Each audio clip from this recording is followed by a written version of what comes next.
Hatimaye serikali ya Samia Suluhu imezungumza na kujibu rasmi kuhusu barua iliyotumwa na Tundu Lissu kutoka nyuma ya gereza la Ukonga kuhusu kutaka kuharakishwa kwa kesi yake ya uhaini kusikilizwa haraka na pia kuachiliwa huru mara moja kwa sababu ya hali yake ya afya inayozidi kuzorota.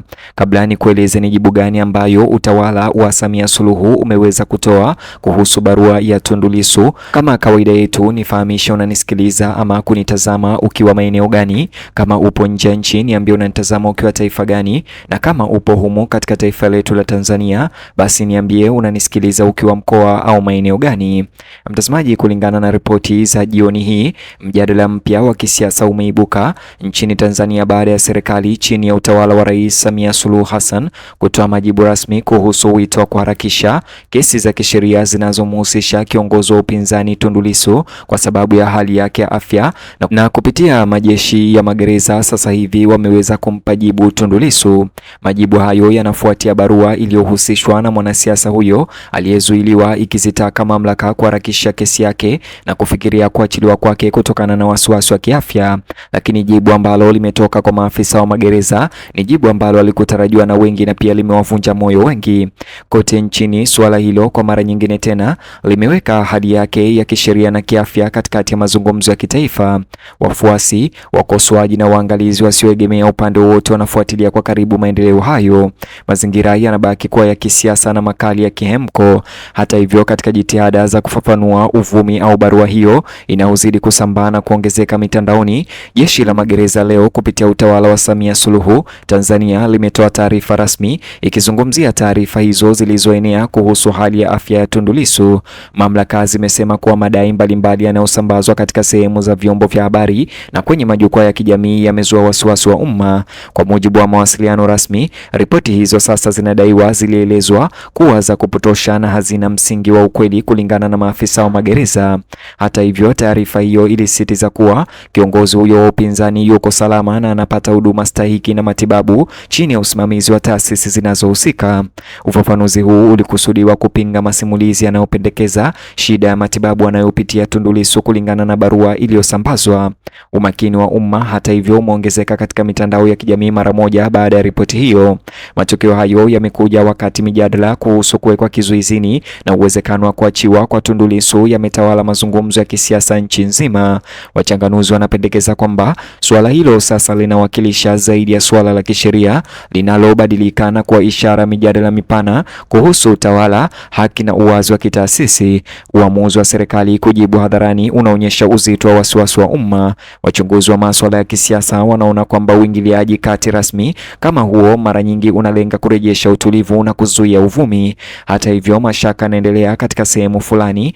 Vilevile, mazungumzo ya kitaifa yanaendelea kubadilika. Maafisa ndani ya mamlaka magereza sasa wamesisitiza kwamba wanafahamu kikamilifu kusambazwa kwa madai au barua hiyo ambayo hayajathibitishwa kuhusu afya ya kiongozi huyo wa upinzani. Walionya kwa usambazaji usiodhibitiwa wa habari kama hizo unaweza kuleta hofu, uvumi na usio wa lazima ndani ya jamii. Kwa hiyo taarifa hiyo ilisisitiza umuhimu wa kutegemea vyanzo vilivyothibitishwa wakati wa kujadili masuala nyeti. Mamlaka zinaamini kwamba ufafanuzi wa wakati unaweza kuzuia kuongezeka kwa mvutano. Ujumbe huu uliunda sehemu muhimu ya mkakati mpana wa mawasiliano wa serikali. Juhudi za kuhakikishia wananchi bado pia zinaendelea. Masuala ya kiafya yanayomzunguka Tundu Lissu kwa muda mrefu yamekuwa kitovu cha harakati za kisiasa miongoni mwa wafuasi wa Chama cha Demokrasia na Maendeleo Chadema. Maafisa wa chama na wanaharakati wa ngazi ya chini wamesisitiza mara kwa mara hitaji la upatikanaji thabiti wa matibabu maalum. Wanasema kwa kucheleweshwa kutatua hali yake ya kisheria kunaweza kutatiza usimamizi wa afya. Mtazamo huu umepata mvuto miongoni mwa makundi ya umma ambayo yanaona masuala ya kibinadamu kuwa muhimu zaidi. Vigingi vya kihisia vinabaki juu, juhudi za uhamasishaji pia zinaendelea. Pamoja na wasiwasi huo, mamlaka magereza ilikariri kuwa hakuna tukio lolote la kiafya lililoripotiwa kuashiria kuzorota kwa hali ya Tundu Lissu. Badala yake, maafisa walishikilia kuwa yuko katika hali thabiti na anapokea huduma kulingana na taratibu zilizowekwa. Madai haya yalitolewa kama ushahidi kwamba hali ili zikiendelea kudhibitiwa. Wawasilianaji wa serikali wanatumai kauli kama hizo zitapunguza uvumi. Hata hivyo, wachambuzi wa masuala ya kisiasa wanaona kuwa imani katika simulizi rasmi mara nyingi hutofautiana kati ya maeneo bunge tofauti. Kwa hivyo mjadala hauonyeshi dalili ya kufifia. Katika mitandao ya kijamii, mijadala kuhusu hatima ya Tundu Lissu imeibuka tena, huku lebo ama hashtagi na maoni zikionyesha wasiwasi na ukaidi. Wafuasi wameshiriki jumbe wito kwa uwazi na huruma katika kushughulikia kesi yake. Wakati huo huo, wakosoaji wanahoji kuwa taratibu za mahakama lazima ziendelee bila shinikizo la kisiasa. Uwanja huu wa vita wa kidijitali umekuza muonekano wa suala hilo zaidi ya nafasi za jadi za kisiasa. Hata hivyo, mazungumzo ya mtandaoni yanaendelea kuunda mtazamo wa umma. Viwango vya uchumba pia vinasalia juu isivyo kawaida. Wachunguzi wa siasa za Tanzania wanapendekeza kwamba jibu la serikali pia linaonyesha nia ya kudumisha utulivu katika kipindi cha usikivu mkubwa wa kisiasa. Kesi zinazohusisha watu mashuhuri wa upinzani mara nyingi huvutia uchunguzi mkali kutoka kwa watazamaji wa ndani na wa kimataifa. Kwa hiyo ushughulikiaji wa hali hiyo inayomhusu Tundu Lissu gerezani unaonekana kwa kipimo cha uimara wa taasisi. Wanadiplomasia na watendaji wa asasi za kiraia wanafuatilia kwa karibu. Matokeo yanaweza kuathiri masimulizi mapana kuhusu utendaji wa kidemokrasia.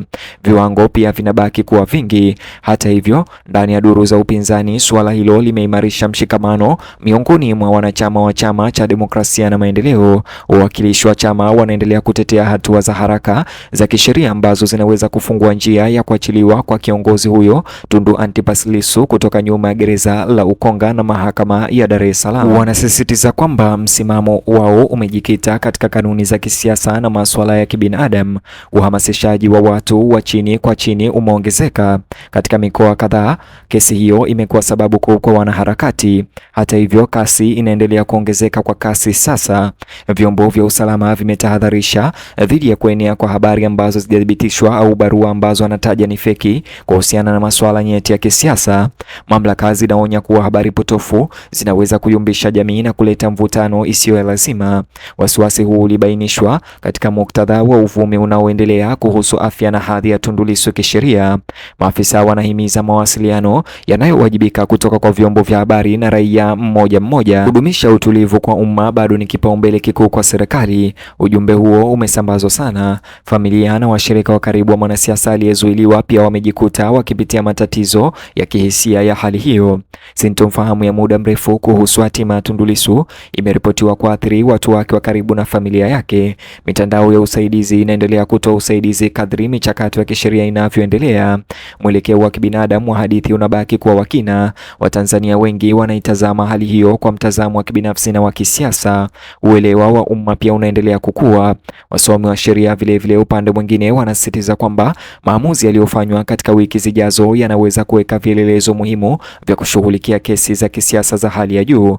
Rufaa ya kuharakisha mashauri yanayomhusu Tundu Lissu pia inachunguzwa kwa makini ndani ya duru za kitaaluma. Maswali kuhusu mchakato unaotazamiwa, mazingatio ya kibinadamu na uwajibikaji wa kitaasisi yametawala mijadala ya wataalam mitandaoni. Hatua zinazofuata za mahakama zinaweza kuunda mageuzi ya muda mrefu ya kisheria, na hata hivyo matarajio yataongezeka ama yanaongezeka kwa kasi na pia kutokuwa na uhakika kunaendelea. Mtazamaji, ni hayo tu ambayo nimejaliwa ama kufanikiwa kukuandalia katika taarifa ama video hii, na kuomba kwa moyo mkunjufu nijuze maoni yako, kisha like video hii alafu subscribe, kisha gusa kiboksi hicho kwenye screen yako kwa taarifa zaidi.